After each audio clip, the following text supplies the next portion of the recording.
Guys, this next section is going to be based around the turtle, the 4-point, and the standing rear body lock, all of them being defensive positions.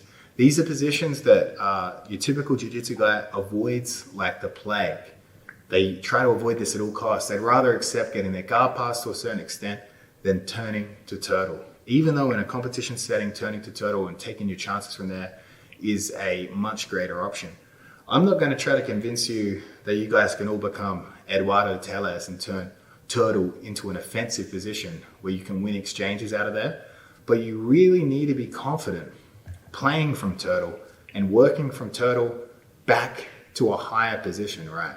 If I'm on turtle bottom and both knees and elbows are on the ground here, Nick has quite a few options, really. He could go straight for the strangle. He could attack front head style submissions. He could obviously place his hooks. He could place a single hook. He could place a body triangle in straight away. He could potentially turn me back over to a pin. But as we start to get hot, his offensive opportunities start to decrease. And my defensive reversal opportunities start to increase. And also, the problem for your training partner and for Nick, if he's trying to hold me down or return me to the ground, is it burns a lot of energy. If Nick slams me on the ground, I get straight back up, keeps slamming me on the ground, he can't keep me down, he's using more energy than I am. So we need to rethink these positions and how we can turn them basically from defense into offensive cycles.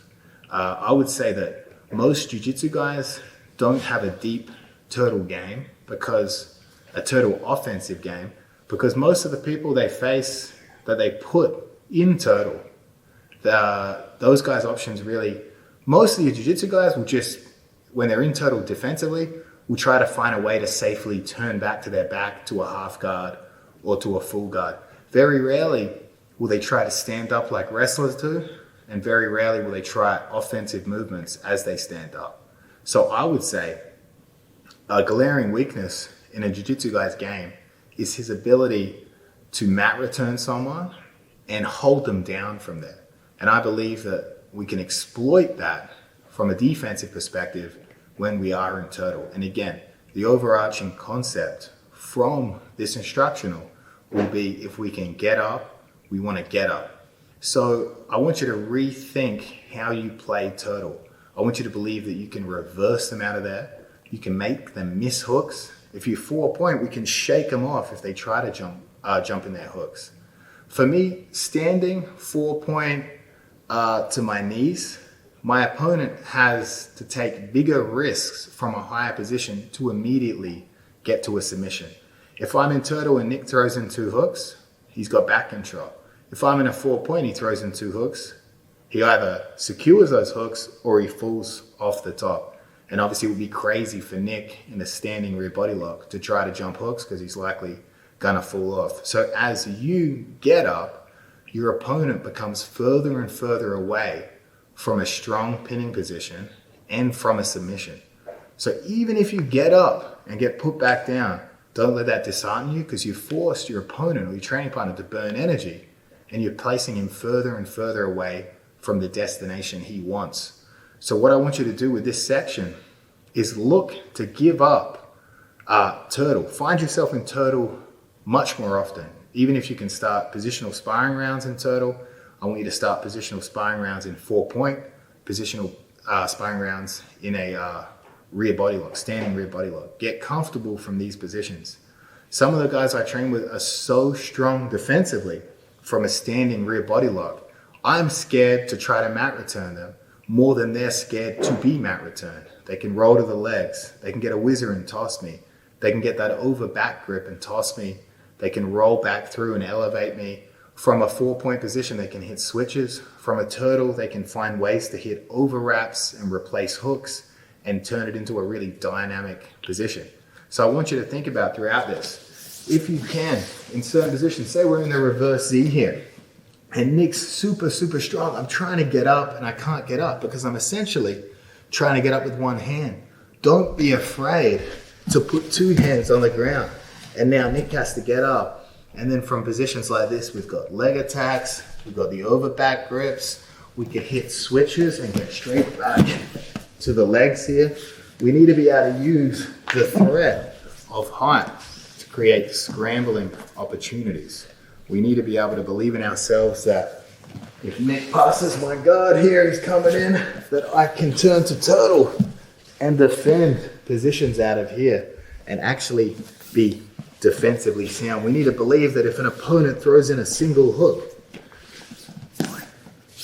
we have pummeling strengths where we can clear our legs out of these positions and be good from these scrambling positions here.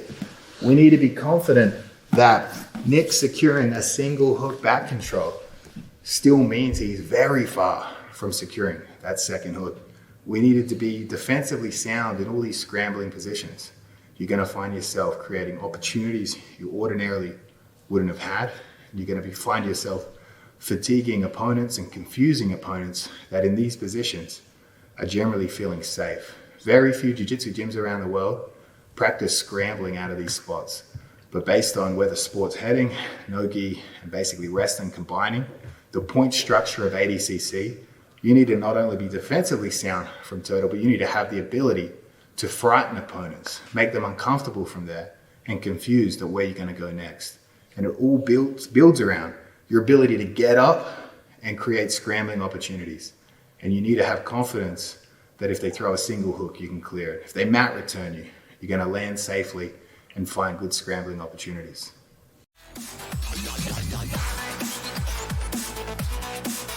All right, guys, so obviously when we have a grounded opponent, our opponent's on there, well, we're on our knees, we're playing a defensive turtle here, but for demonstration purposes, I'll be on top. Obviously, turtles are very broad subject matter, and people play offensively against an opponent's turtle in different ways. There's obviously different grips, so I just want to summarize some of them here. So Nick's in turtle here. So obviously, I could go straight for the seatbelt and being hip to hip here. I could go for the seatbelt and be looking to place a knee inside. I could be behind both arms. I could be back here, basically riding Nick at this point. I could have a claw grip and a spiral ride here. So there's obviously a ton of different things we can do from here. Generally speaking, we can predict what our training partner or our opponent's going to do based on their background. I feel like a lot of MMA guys, a lot of wrestlers are always seeking to stay behind both armpits here, whereas a lot of jiu-jitsu guys preemptively are looking for the seatbelt. Obviously, both have their strengths and weaknesses. I would say staying behind two arms is very superior in terms of control, but it's obviously further from submission. If we're in a seatbelt here and I was able to get hooks, or even potentially without hooks, I'm very close to threatening the neck. So there's a trade-off to both, right? Whether we're looking for control or whether we're looking to be closer to the seatbelt. There's also different positionings where people will be sitting back here, basically seeking to throw either side hook in. Whereas a third, the final option here, one of the stronger options, one of the harder options to beat would be a claw grip here. A claw grip and a spiral ride. So when I talk about this first section here, when we're talking about the turtle, we're going to be looking at defensive options from all these different grip combinations. But again, it's not going to be we don't have to necessarily wait for our opponent to secure these grips to start deciding how we're going to defend it. Some of the defenses will work no matter what our opponent has, but we can also predict what likely grip our opponent's going to go for based on their background, based on what we know about them, based upon even how much time's left in the match, whether they need to get a submission quickly or whether they're just seeking control. So based on that, we have to have a broad range of defensive options from turtle. Most jiu-jitsu guys will assume they'll teach turtle defense only in the context of a seatbelt. But as more and more wrestlers enter the sport that seek basically to stay behind two armpits, we have to have defensive options against those positions as well. All right, so let's take a look at why I think the seatbelt is kind of a risky option for people to chase and only chase as an offensive player chasing someone's turtle, and how we can sort of we can take advantage of their grip selection here, their choice of going for the seatbelt. I mean, purely if you're talking about an opponent that's trying to get up or trying to 4-point, the problem with the seatbelt is if Nick's behind me here, if Nick chooses, he elects to go for the seatbelt and I start 4-pointing as he starts throwing in hooks, he doesn't have a very strong way of staying behind my arms. And obviously, if I start to walk my hands back and start to bounce, Nick's gonna fall over the top. Versus if he has a rear body lock here, we wouldn't be able to take advantage of the same thing. If I start 4-pointing here, Nick's behind my arms, my armpits are holding him up. However, if he switches to a seatbelt from this position, now I can start to shake him over the top. So in terms of control, if we know our opponent's going to jump for a seatbelt and immediately go to throw in hooks, one of the best options we can have from there is seek hip height. So as they try to throw in hooks, they're going to shake over the top. And it works even if Nick does successfully get both hooks in here. So he's got a seatbelt here. He dives them both in. It's very difficult for Nick to hang on to my back and control it in a meaningful way if he elects to go for the seatbelt. So when we're talking about scrambling opportunities here, and we're talking about a guy that's one-track minded, sort of in a traditional jiu-jitsu sense, that elects to go for the seatbelt, trying to get hip height is one of the safest options here. We also have an opportunity to go for underhooks here. If Nick hits a go behind and immediately goes for the seatbelt, I want you to see what can happen here. So if he hits a go behind in this direction, and instead of staying behind this arm, he goes over the top. If I'm circling with him here, I have opportunities to place in underhooks. Now if Nick's trying to dive for hooks, they're blocked. I can even turn it into a single leg, or I could even start pummeling and trying to circle out to get up. So if Nick's circling in a go behind and he stays behind both arms, it's going to be much harder for me to deal with. Say he gets me to my elbows here, starts chasing my back. If he stays behind this arm here, my underhook is blocked. But if Nick preemptively goes for the seatbelt in transition, we're able to take a block with our hand here. And now Nick's trying to progress to another position. We're always going to get this left. That might result in a reversal here. So what I want you to do is basically an exercise in your training partner hitting a go behind, but preemptively going for the seatbelt. I want you to be placing your hand in your back pocket and blocking them from getting behind your arms here. So one more time.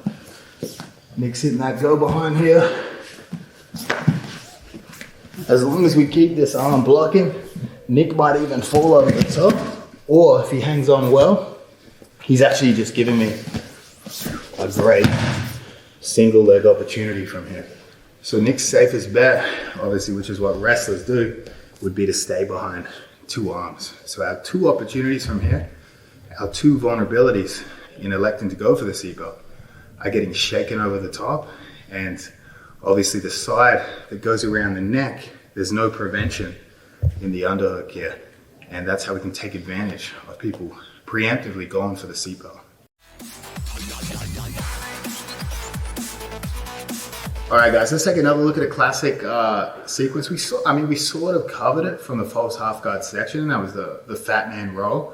We covered it from there, but obviously this is the simplest time to use it, right? Is from a traditional turtle defensive position when your training partner overcommits to sort of that hip control on the far side. A recent fight that had happened in was Dana White Contender Series. There's a guy, Australian guy, Jack Della Maddalena. A guy captured his kick, ran him to the floor, and Jack hit this in transition. And obviously that's probably one of the best moments to catch it. Is we're not gonna grab that grip, have a good think about what we're gonna do next, and then go for it. We're catching in transition, we're catching the element of surprise. Everyone knows this move, everyone's seen this move, but again, if the timing's correct, we can still hit such simple techniques on high-level opponents or in obviously high-level situations. So if we have Nick in turtle here, he's coming around, as he transitions around, if this wrist reaches too deep here, we can actually attach it to our body. So I'm going to grab her, I'm going to pull it as tight as I can, I'm going to keep my elbow tight here. What I'm going to look to do is roll my head through his legs here. And if I can, as we roll, I'm going to place my right elbow cross body here, secure control. But initially, that hand's posting. So I'm rolling between his legs, and I'm looking to control this leg. If I can control this leg, I can pin Nick here. If I don't have this, Nick can use this foot to plant on the floor and start to turn into me.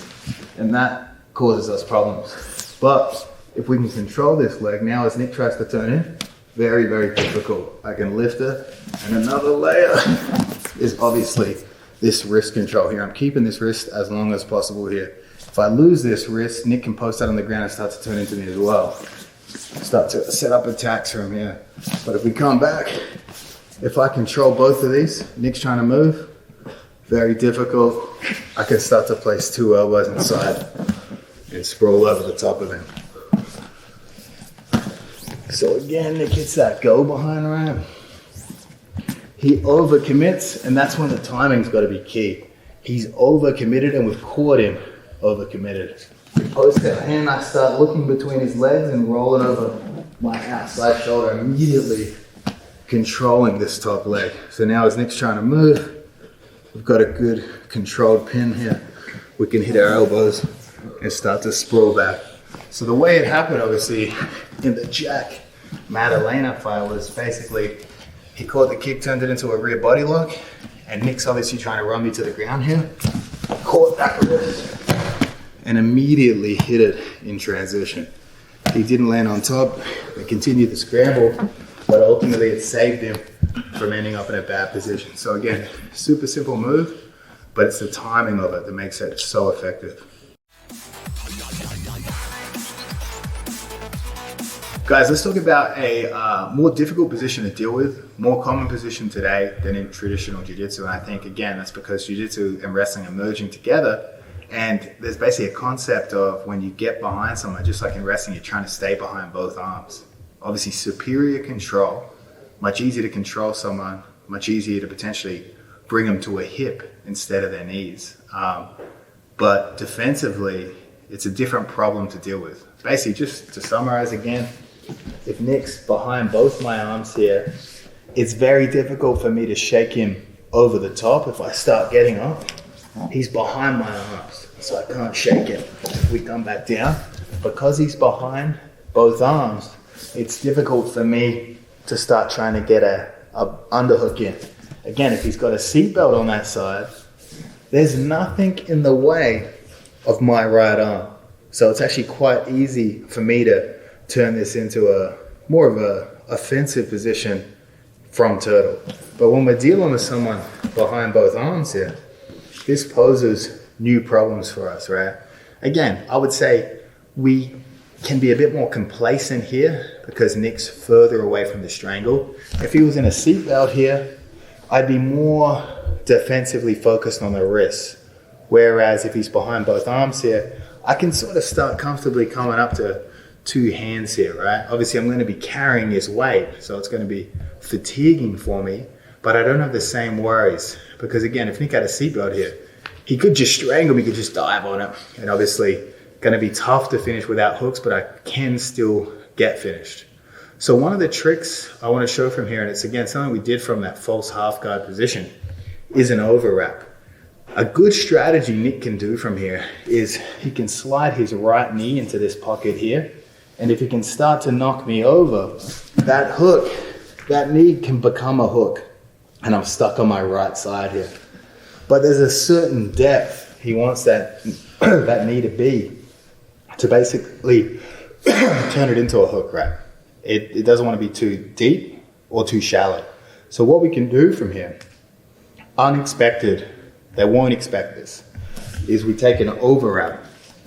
So as Nick has this rear body lock here, I'm taking my right arm around this leg, elbow deep, and I start to fall into him as I do this. Nick commits because he thinks it's going to become a hook, but my right hand is blocking from becoming a hook. I'm able to bring my knees to my chest and hop over the top here to control it. Again, the overwrap blocks the hook.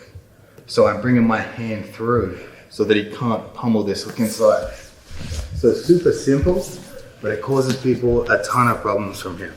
So Nick has his rear body lock here, and he's trying to tip me onto my right hip. So I overwrap this leg, and you can see initially I'm elbow deep. As we fall down, my hand comes through. So now if Nick's trying to meaningfully use this leg, I've got complete control over it. He can't place hooks here, and he's basically pinned onto his right hip. And all I'm doing is bringing my knees to my chest here, because it would cause me problems if he threw a left hook in. Now if I fell to this side, he'd have the bottom hook.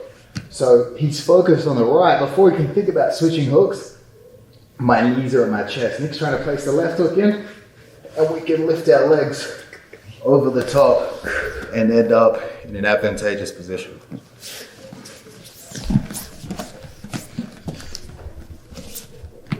So we're in the rear body lock here. I take an overwrap and I start to bump Nick, and Nick also is trying to pull me onto my right hip. My hand blocks and we hop over the top here. So look at one more angle again. Nick has that rear body lock. We overwrap the leg. You can see how my right hand is going to block this foot coming in. If I was just here, that foot can move. He can pivot with his foot. So I immediately place my hand through and we come over the top here. And again, controlling this leg is very important because now Nick can't hip escape. If I didn't control the leg appropriately, he can kick out and start to hip escape. So by keeping this leg up, it prevents him turning in, and we can turn it into a dominant position. So an overwrap from here, very, very important grip, very unexpected grip for our training partner. All right, guys, another trick we can do off the overwrap is basically, I call it a leg drag. It's not your traditional leg drag, obviously, Rafa Mendes style in a passing sort of scenario, but it is a leg drag in the sense of it's more similar to an arm drag. We're going to use our overwrap grip, but instead of committing thumb down, we're going to scoop up the shin and we're going to be able to pull them past us. So you can see what I'm talking about here. We have Nick on this side here. He's got his body lock. When I take an overwrap, if I can get elbow deep here around his shin, we're preventing Nick's internal rotation here. I'm sinking my elbow to the floor, so we're fully committing our arm to it. Nick cannot follow me now. I'm going to keep my elbow on the floor as I scoop my thumb up. I'm going to switch hips here. So I'm on my right hip. I switch to my left. Nick's trying to move here. We've got pressure. We're keeping him on his hands. And we can reverse the position here. It puts Nick's knee in a very vulnerable position here. So if guys are secured the body lock and they're sort of hanging out in this position, they're trying to keep their weight on us, they're not thinking about progressing immediately to something else, we can hit this overwrap, elbow deep. So again, we're preventing Nick's internal rotation now. Nick cannot bring that foot inside to use it in any meaningful way. I'm going to switch hips here. So I'm basically sitting on my right hip. I'm going to extend my right leg and fall towards my left. As I'm doing this, I'm lifting his leg. Nick tries to keep the body lock here. He's going to injure his own knee. So what he's going to have to do, he's going to have to turn in the direction of the rotation and the pressure I'm putting on the knee to relieve it. So as I do that, his hands hit the floor and we can start reversing the position. So I'm basically trapping Nick's leg like this. Nick can't turn into me. And if he tries to turn into me, it continues to put pressure on his leg. So he has to get his body in line with the leg. And that allows us to turn in a circle here. So one more time.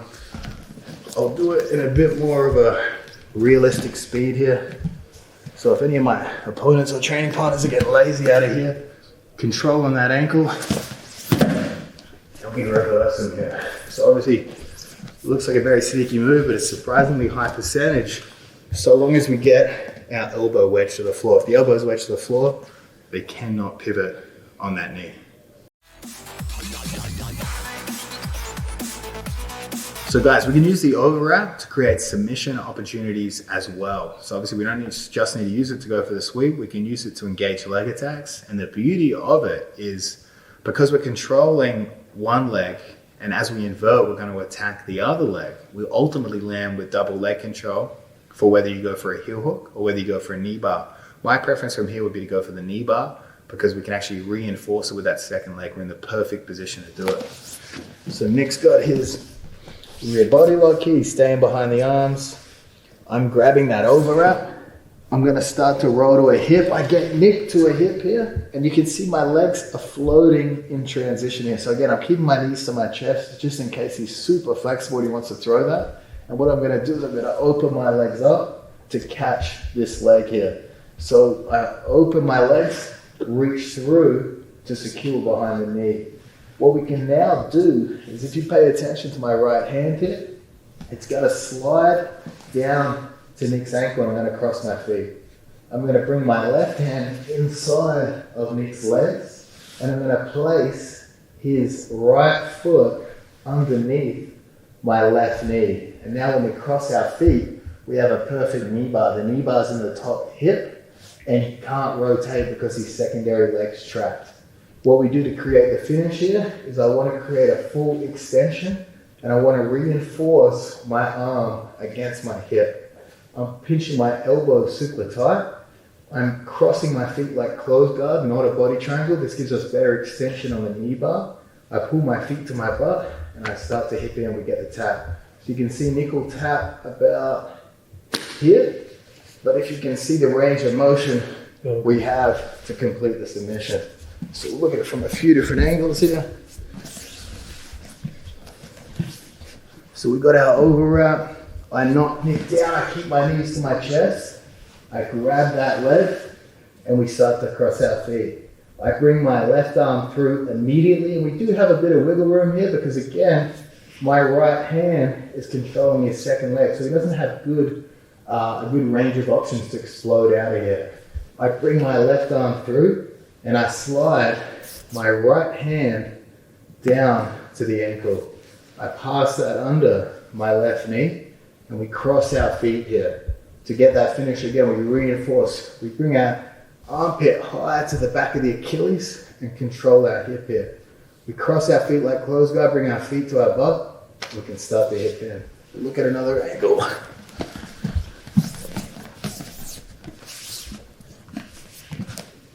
So we hit the overwrap. I'm controlling his outside leg. I bump him to the floor and keep my knees to my chest here, and I'm really pulling up with my right arm. Now Nick's trying to explode here, but he's pinned. We open our legs and we grab behind their knee here. I'm controlling both legs now. I'm gonna take my left hand from the outside to the inside, and I'm gonna control his secondary leg. We place that under our knee and cross our feet. Now when Nick tries to free that, very difficult. Nick tries to rotate out to relieve pressure, gone. And we have the time to get a perfect break here. So we control the hip. I'm crossing my feet like closed guard. It gives me better extension here. And I start to lean back to get that tap here. So I actually hit this knee bar at quintet on a Lithuanian kid. The first knee bar I hit on him, I got a couple pops, but I didn't control two legs, so he rotated out. I sort of gave him time to tap because I don't think he was being paid to be there. He was trying to do the right thing. Second time I put him in there, I controlled the secondary leg. Didn't want to tap. Full hip extension from this position, and his knee would have gone almost straight up to the sky. So again, that's the strongest breaking position for a knee bar. And in that moment, that match taught me a valuable lesson that to break a knee in a knee bar, very, very difficult. I almost think for a catastrophic break, you need to control both legs. So I think any sort of knee bar setup where you can trap the secondary leg like that is the only way you're really going to guarantee a bad break. All right, guys, so from this position, I want to combine the two simplest techniques you can do from here. Standing up and four pointing. So these moves basically run with the concepts we've covered throughout the instructional, that if you can seek height, seek height. Look to get your head and hips as high as possible, all the time, because even if they return you to the mat, we're making them burn energy. Otherwise, we're just carrying their weight. So let's look at the best way we'd stand up from here. So if Nick's behind me in a rear body lock, a lot of times jiu-jitsu guys, when they're first experimenting with this position, they don't expect you to stand straight up. Basically, again, they're of the opinion that that you have to play out of this from the bottom, and that your best opportunities are going to be to try to turn back to guard, half guard, close guard, anything to be on bottom but in a safer position. So what they'll actually do is they'll keep their weight back. If Nick's weight was forward and he was very heavy on my arms here, it would require a lot of energy for me to start climbing to my hands. But because he's anticipating a form of rolling escape, shoulder roll, anything like that, he is keeping his weight back. And what that means is I can start to come up to my hands and I can start to stand up on one leg followed by the other leg. So you can see right now Nick is square behind me. If Nick had elected to choose a side here, that would be the side I step up with first. If Nick was on my right side here and I stood up with my left, he could throw a right hook in and we'd fall, and then he'd have that bottom hook dominant control there. So obviously if Nick's square behind me, we just have to pick a leg. But if Nick elects to choose to be off to my right here, I'm going to stand up with my right leg. And as I stand up, I'm not necessarily thinking of going too far forward. I want to get head height. So Nick's head is pretty level with mine here. I want to stand up here. And now obviously if Nick were to try to throw this hook, he's going to be running in to my leg. The second step is past the first step. So I don't want to stand up in line with this one because Nick might hit a suck back and pull me back down. So I want to use that forward momentum to keep going. So I attain head height and I step past. And now we're in a position, we're basically in a rear body lock battle here. Well, we're going to cover a lot of defensive options here. But obviously, if I stand up and Nick just slams me back down,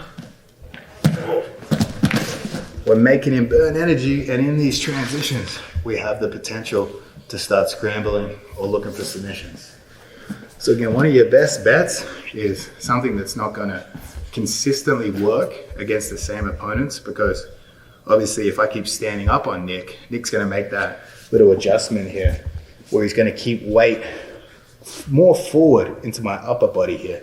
He's going to be heavier here, and he's going to make it difficult for me to stand up. But again, if we're dealing with an opponent that's weight's back, just try to stand up and clear those grips. But again, we also have other options as well. From here, we can seek, that was us seeking head height. If Nick's super heavy forwards, I still have options to start thinking about lifting my hips and coming up to my hands here. So we still have options from here, and obviously that'll be the follow-up sections. We're going to cover a lot of attacks from this position called the 4-point. So obviously this is still a pretty safe position. I can still walk my hands back. If Nick tries to dive hooks, I can touch elbows and knees here, and Nick won't be able to place a hook inside. Obviously if we stay out here, there's going to be a bit more space for Nick to dive in. But even still, we've created a different opportunity. We've limited Nick's options here. I want you to always remember that the higher we get off the ground, the further your opponent is from a submission. If I'm standing, Nick could risk submissions from standing, but if he misses, he ends up with nothing. Whereas if Nick returns me to a 4-point, he returns me to my knees, returns me to my hips, then he attacks the back, secures his hooks. If he shoots a submission and misses, he's still got the back. The lower I am to the ground, the less he is at risk of choosing to go for a submission. The higher I am off the ground, the further away he is from those strong control positions that lead to submission. So even if you don't have a well-balanced game from a standing rear body lock or a 4-point, you constantly seeking head or hip height is going to create scrambling opportunities that you're going to become more and more comfortable in, and you're going to be creating a sort of discomfort for your opponents. And it's going to change it. Just like when you play guard and you don't accept bottom position, when you play turtle, if you don't accept being on your elbows and knees, you've changed the dynamic, you've changed the way your training plan is going to have to hold you down. and you're going to find opportunities and vulnerabilities that other people haven't considered in jiu-jitsu.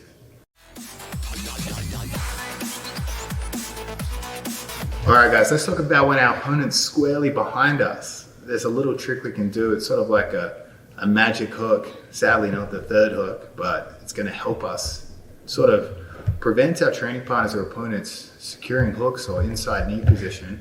And we can also use it to off-balance them. But even if we don't off-balance them, we can still use it to protect ourselves here. So it's going to be basically the same hook we did from that reverse knee position, right? So let's just imagine Nick's completely postured up. We're looking for this hook, but we can actually get this hook if Nick's here and he's postured up again. When someone's behind us here, I can still place this hook inside, right? So this is simply what we're trying to do. And how I do this is, generally speaking, if Nick's behind me here with a rear body lock, he's either going to be up on two knees like that, or he's going to elect to bring one knee down and have the other knee up. If two legs are up, we can choose either side.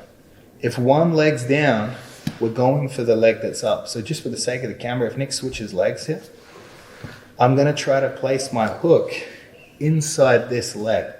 So again, because he's rear body lock, we have a bit more liberty with our hands here, right? So we don't necessarily have to be defending the strangle straight away because again, seatbelt is closer to it, he's got rear body lock. So what I want you to do from here is just place this hook inside. This is really confusing for Nick here because we can still off balance him. We can combine this hook with wrist control and I can start to elevate that hook. And again, it's that same principle. If I'm controlling this wrist and Nick's trying to turn into me here, very, very difficult here. If he can pull this arm out and we both turn in, he might win this if he secures this underhook, right? But if we control this wrist and Nick turns in even with the underhook, very difficult for him to get up. If he is powerful from here and he is turning up, we can sort of take a switch grip here and start turning on top. But again, when we land on top here, we had this grip around the wrist. This was his rear body lock grip. If we hold it and turn in, put our weight on them, and get our elbow to the far side, now we've really controlled him here, especially if we can lift this leg. But I'm turning back in. Once my weight's securely on top of Nick, I can let go of the wrist, control both hips here. So again, it's a little hook just to destabilize our training partners here. So obviously if we're playing around here and Nick starts getting either of his knees in too deep, I want to be blocking this knees here. I want to take advantage of the fact that he's so far behind me here so I can start placing my hook inside. Once it's inside, control the wrist. Now there's really nothing explosive Nick can do to prevent my movement here. We're keeping an active hook. I'm going to roll towards the side I have the wrist and elevate the leg. And again, we keep this wrist control here. Nick's trying to turn into me. Very, very difficult here. And we can start to come on top. If we control that wrist, we'll end up on top. Let's look at the different angles.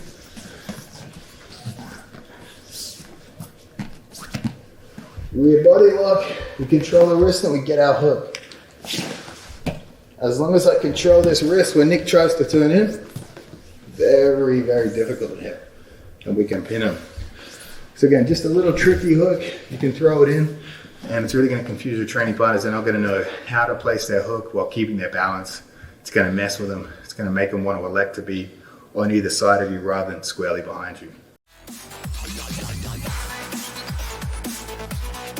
All right, guys, let's talk about the Granby. The Granby can be an effective movement at all levels. We can do it basically ground level on our knees, 4-point, standing. The success rate of the Granby goes up the higher you are because generally speaking, when we're at a standing level, our opponent's trying to either lift us or block our knee to return us to the mat. And they're sending you in the direction you want to go for a Granby. So in essence, they're helping you hit that Granby. 4-point, our hips are higher than our head, so we're already essentially halfway into that Granbying position. If we do it from the knees, we have no momentum from gravity. We've got no height advantage here. But that's not to say it won't work. I'm just saying it'll probably have a lower success rate. But when we follow one Granby with another, we can build some momentum into those movements, and we're more likely in follow-up Granbies to catch our training partner opponent out of position and therefore have a more successful Granby roll from there. But again, even if we find that they're either preventing us hit that roll or they ride the Granby and stay on our back, they are using energy because they're holding on tight, they're panicking here. I find people burn energy the most in two situations. When they're close to a very good position, they're at risk of losing it, they tense up and hang on. Or alternatively, when you're about to give up a guard pass or a bad position yourself and you freak out trying to get out. But it goes in both directions. If we can make the guy in the better position panic, they'll burn energy trying to control us from this position. So I'll just show you a Granby drill we can do on the spot without a training partner, and then we'll do it together. So you can even do it as a warm-up drill, right? So one knee on the ground, one knee pointed to the sky, and I'm gonna take my arm behind my back and I'm gonna shoulder roll. So I'm gonna roll across each shoulder. So you can see it's just a shoulder roll, it's not a forward roll. A lot of people think they're doing a Granby, but they're actually just doing a forward roll. So obviously a forward roll, I roll over my shoulder, my back, and we start to come up. A shoulder roll, a Granby, hand behind back, we're going from our left shoulder to our right. So the reason this works to strip grips is because our hips stay above our opponent's grips.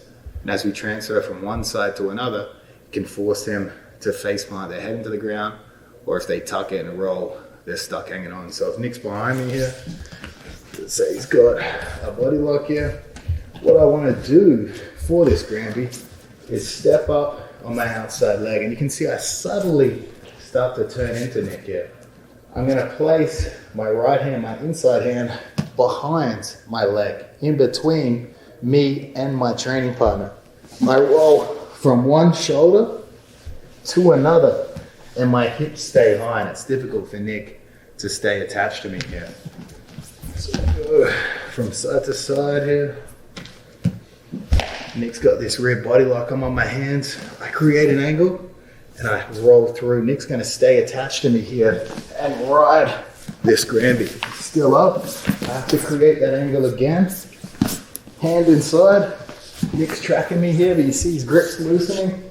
And eventually we find a way to frame out and square back up to our training partners. So we want to be very hard to control from these positions. So it can take 1, 2, 3 Granby rolls. If Nick hangs on tight, he can end up face planting it, or again, I can end up rolling over his face, which really pisses people off, really bothers people, but it makes you hard to control from that position. But I don't want you to attempt one Granby and stop. I want you to hit 1, 2, 3, 4 Granbys. And as we build that, our opponents begin to get worried in that position and they react faster and faster, potentially rushing their decisions from turtle and basically ending up out of position. And therefore, they're actually less dangerous behind us because they're making the rush decisions. They're making the panic decision to control us from here. It's not the other way around with us making panic decisions because we're like, oh shit, our opponent's close to our back.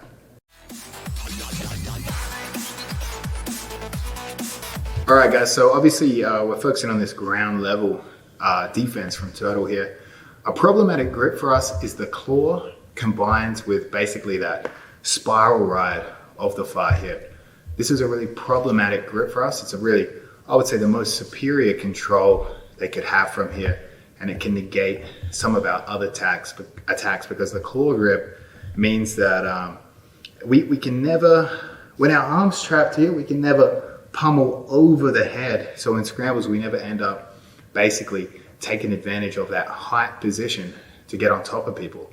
So what we need to do is work out a way to clear that grip. And I'm going to show you how we can hip slide out to strip those grips. So Nick has me in the claw here.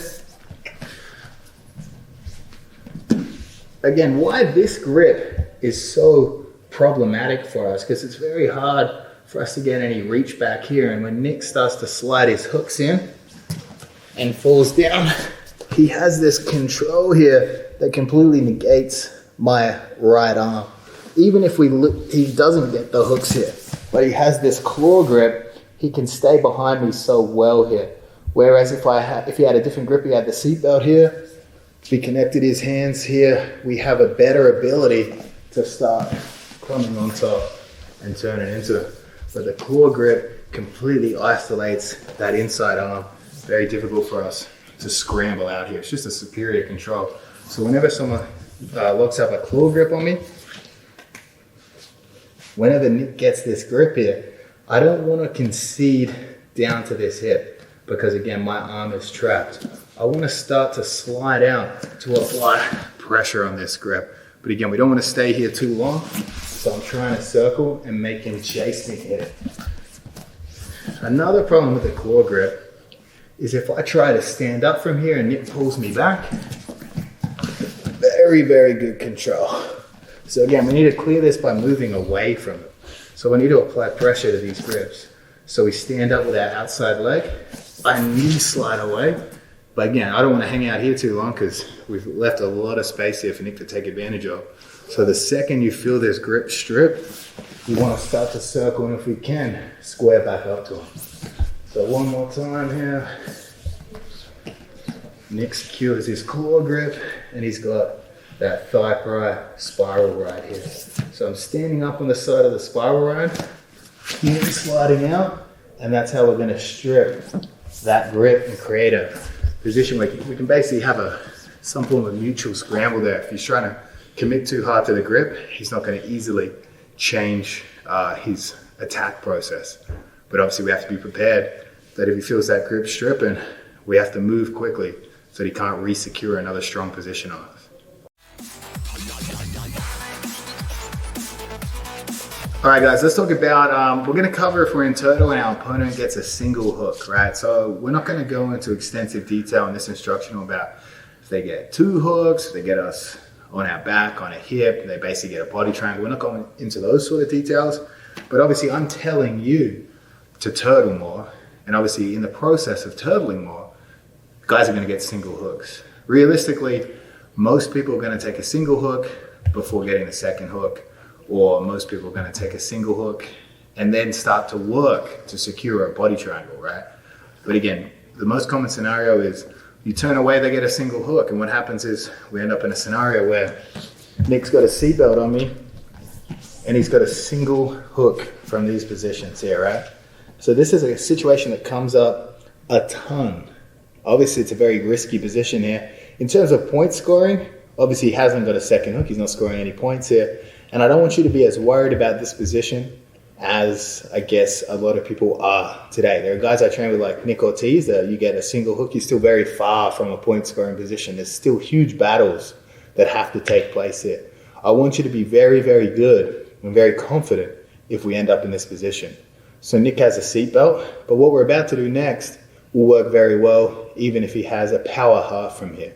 We're going to do the same thing initially from this position, whether he has a seatbelt or if he switches to a power half. Obviously he uses the power half to knock us over, but for the sake of it, we're going to demonstrate with a seatbelt. So I want you to pay attention here. Nick's got this hook inside. I want you to first of all think about defending the strangle here. So I'm preventing Nick submitting me straight away. Obviously I was lazy here. He could latch it up, start to strangle me. So I'm defending here, and what I'm going to do is I'm going to place my left foot inside of Nick's right hook here. So you guys can see what I've done is I've pummeled inside, a little inside pummel from a single hook. And now I'm defending everything. I've got that foot inside. I fall to a hip. I extend that hook out and I bring my knee through. And we're able to clear Nick's hooks from here. I'm still defending the strangle here. What I'm going to do though is my left hand is just going to monitor Nick's top leg here. I don't want Nick to throw that top hook because he could use it to pull me to the other side and start replacing and getting proper back control here. So for at least the interim, I'm creating a knee and elbow connection here. But what I want to do, one of the best options from here, when Nick has a seatbelt from this position and the underhook is topside, is we're going to turn away from Nick. We're going to basically start a running man style sequence from here. And I'm going to do a grip trade-off here. So I'm blocking this top hook. I start to walk away and I'm going to reach for his elbow here and switch grips. So I'm going to let go of the strangle hand, grab the elbow, and I'm going to place my hand inside, just like we were doing from a regular turtle. So if Nick's trying to throw hooks now, we've got our underhook here, and I could potentially scramble out here. So that little last sequence again is we've landed here, we've cleared those hooks, I'm defending, I do a pass off, and as I do that, my knee comes higher. And then I start to run away, and my right hand comes through, and because I'm holding his elbow here, Nick can't match height with me easily. As I pull this elbow, Nick's trying to come up, but he's stuck on his shoulder here because I'm pulling this elbow. If I wasn't pulling this elbow, Nick could post on that elbow and potentially come up with me. So it's very key that we control that elbow as we start running away. Obviously, there's going to be risks here. Sometimes we're going to let this out, he's going to throw that top hook. There's going to be risks, so we have to be quick. But remember, usually at this point, you're going to be sweaty, and we're going to have to take advantage of movement in this escape. So we're defending, I do a quick pass off. I replace the right hand, preventing the strangle, with the left hand, controlling the elbow. And as I run away, I pull his elbow. So Nick's trying to come up here, even without the underhook, very hard for him to follow me up. And I can pummel my underhook back in. So obviously this works the same as if Nick, I just cleared his two hooks, or he jumped a seatbelt and he didn't have hooks in, right? Or I've cleared those hooks and we find ourselves in that situation. So let's go one more time from the top. Nick's got this inside hook and he secured a seatbelt. So we've gone for a turtle, but we've messed up, right? So I'm doing that pummel. Nick's got a hook with his right. So I'm going to use my left foot to hook that right hook. I'm going to fall to my hip, extend that leg out, and bring my knee through, blocking this top hook here, trying to keep a good knee-elbow connection. When it's go time, we're going to run like a running man to our right. But again, we need to control this elbow. If I start running and he can post on this elbow, watch how we can maintain a height advantage. And we're not going to get away. If I control this elbow and we go, Nick's trying to come up, we get that underhook and we potentially get a pinning position here. So even if, just to demonstrate how I'm pummeling here, if Nick's got a single hook back control here, essentially what I'm doing before I collapse is just this. We clear it, we bring our knee through, and we block. When it's go time, we control that elbow and we come back on top. And again, just for demonstration purposes, we can do the same from a power half, and we don't have to have that later stage scramble because he doesn't have that seatbelt control. So when he switches from seatbelt to power half, we can still pummel inside, clear out, and again, he doesn't have that same layer of control. So we've got a scrambling position here. Nick starts to turn in. As long as I get under that lower leg, we end up on top here. So it's not the end of the world if you turn a turtle and they get a single hook. Single hook, I would say, is only 20% of the battle to take the back. If you think someone getting a single hook on you is a major victory, then you're already thinking in a losing fashion. But against good guys, single hook basically means nothing. A lot of good guys you can't control from the back unless you really have a body triangle. All right, guys, so we previously covered dealing with a power half. We did it in sort of a conservative manner, and that was a preemptive pummel of our legs so that when they hit the power half and basically get us to a hip and put us to the destination they want, because we've already pummeled our legs, we can easily beat the hooks. So that basically we're conceding the first battle, but getting ahead of them on the second. Obviously, we don't have to be so conservative with every movement. Obviously, if timing is an issue, if time's an issue in the match and we need to get out of here quick, we can take advantage of them cranking our neck to disappear into that pocket and have them fall off and ultimately land in half guard. The movement is going to look like basically a freestyle swim. So when they crank at my neck here, I'm going to disappear and pummel over the top. So Nick has a single hook on me here, just to see what it looks like here. He's cranking my neck here. I'm trying to come up. What I'm going to do is I'm going to bring my left elbow back and retract my arms to have him fall over the top. What I want it to look like is Nick's cranking here, and he's really driving it down with a single hook, and then my neck disappeared, and he falls over the top, and because of that last pummel, we secure the underhook on this side. So Nick's on top of me here. He's got that single hook. We're standing up on the opposite side leg to where he's cranking us here. I'm pulling my elbow back, and I'm going to pummel both like I'm swimming in freestyle. So we come up a little bit first because I want Nick to really crank it here. As he starts to crank it, we're pummeling at elbows and securing that top position. So again, he's cranking me to the right. I'm pulling my elbows back. This is shaking him off the top, and my neck disappears. He falls, and we pummel at that underhook over the top to secure that pinning position. So one more time, guys. We're in our power half here.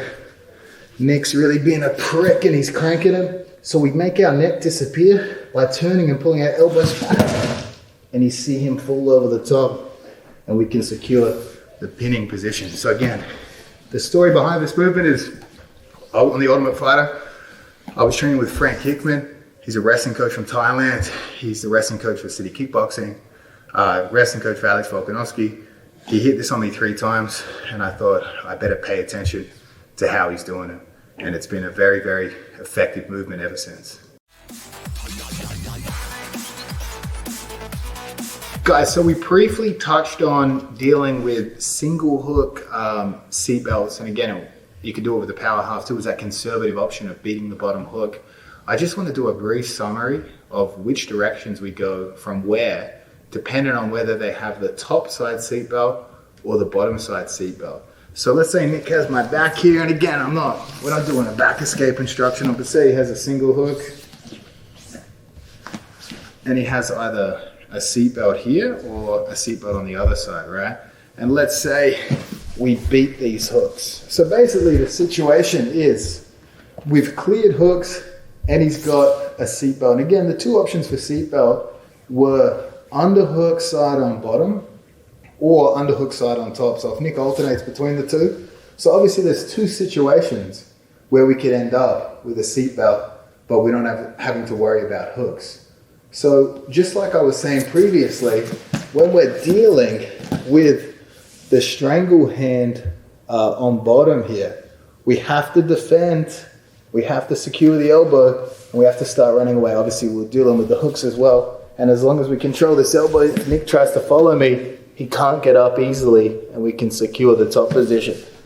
So again, if the underhook's on top, we run away. But there's also another scenario here where I'm defending, I'm running away from Nick here, and he's very quick at chasing me. So I'm circling.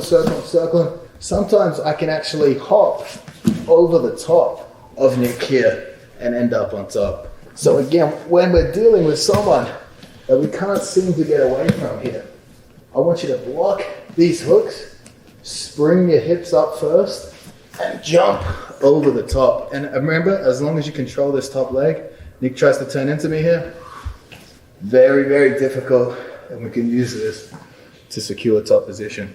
But again, when we're in this position, the underhook's not always on top. The underhook sometimes is on bottom. So we alternate these grips here.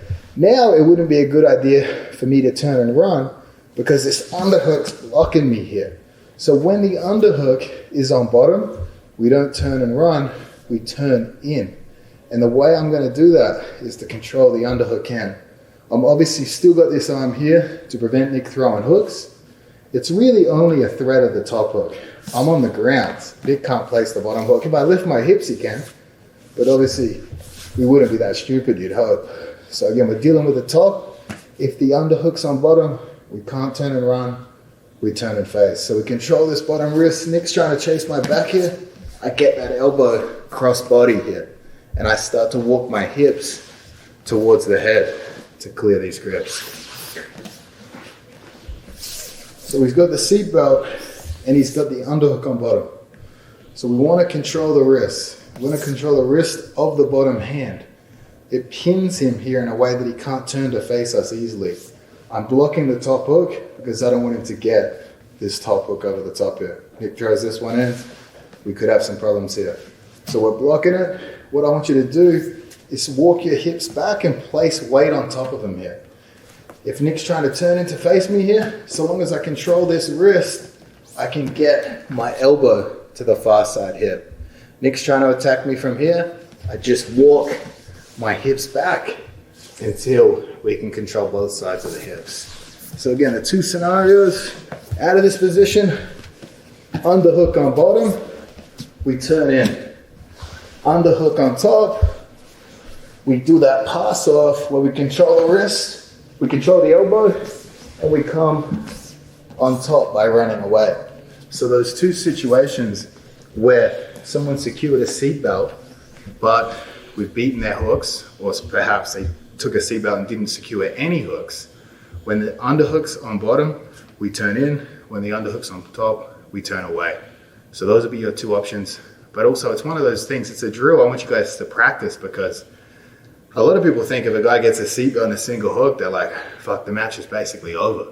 But realistically, if you understand those positions and the goals of your training partners or opponents, we can not only stay safe in those positions, but we can potentially turn them into scramblers that we end up on top in. Guys, I want to briefly touch on this because it does come up out of the turtle position, and that's when guys set up crucifixes. Crucifix is an interesting position. I've rolled with very few people that were actually good at it. I'll say that much. It's not that I don't believe in the position, it's just that I've traveled a ton. I've rolled at every high level gym. Very few people I've ever felt actually were dangerous with the crucifix. One of the only guys I've ever felt threatened with was Barrett Yoshida there, sort of the master at the crucifix. And I think what makes him so good at the crucifix isn't his control, but is his unorthodox entries. So you find yourself in submission threats out of a crucifix before you even really know you're in a crucifix. But generally speaking, most other people, I can see that they're hunting the crucifix so far out, I can take defensive measures to protect myself. And one of those defensive measures I'll show here today. When Nick secures a seatbelt here, a very traditional option is to attack and trap my right arm here. So Nick places that through. So what I want to do when guys do this is I do not want to allow him to hook this arm with his top leg, his right leg here. When he does this, if he rolls through, and we get over to this position here, the fact that it's hooked with this top leg means that he can generate arm bar pressure on it. And when he does that, I want to lift my hips and my chin to relieve it, and gives him exposure to the neck here, and he can start strangling me. So again, if he hooks it with the top leg, we're in trouble. He cannot generate the same braking pressure if I were to hook it with the bottom. When we hook it with the bottom, it's basically like we've entered a Peterson roll or something. And when Nick's trying to attack me out of here, very, very limited options. I can obviously keep the chin tucked. It's actually quite easy for me to turn back into Nick here. So we can take the defensive measure of when he traps that arm. I'll always do this, right? If Nick hits the seatbelt and he starts trapping this arm, I'll throw my wrist through to this side here.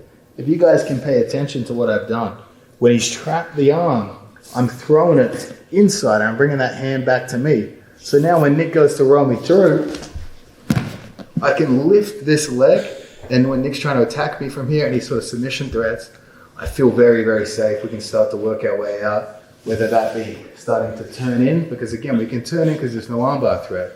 If he trapped it with the other leg, if I go to turn in, he starts generating armbar pressure there, and I have to risk getting choked. So one of your best bets is to make sure you always hook that bottom leg. So again, one more time. If you're in danger of a crucifix from here, and they go to trap your arm, don't let him hook it with the outside, the top leg there. Hook it with the bottom. And so now when Nick goes to roll through, it's very easy for me to control him and keep him flat here. When I'm keeping him flat, I'm safe. When he curls me up into a ball here, throws in armbar pressure here, it's very difficult for me to get out. He controls with the top leg, he's in control. If he try to control with the bottom leg, I'm in control of the position. Because again, if he controls with the bottom leg, Nick tries to keep me curled over here. Very easy to come on top. If he controls with the top, and he's supplying that armbar pressure, I can't really force myself back without exposing strangles. So basically what some people think is a good crucifix control is actually sort of a Peterson roll grip, where we can use it to actually control our opponent there.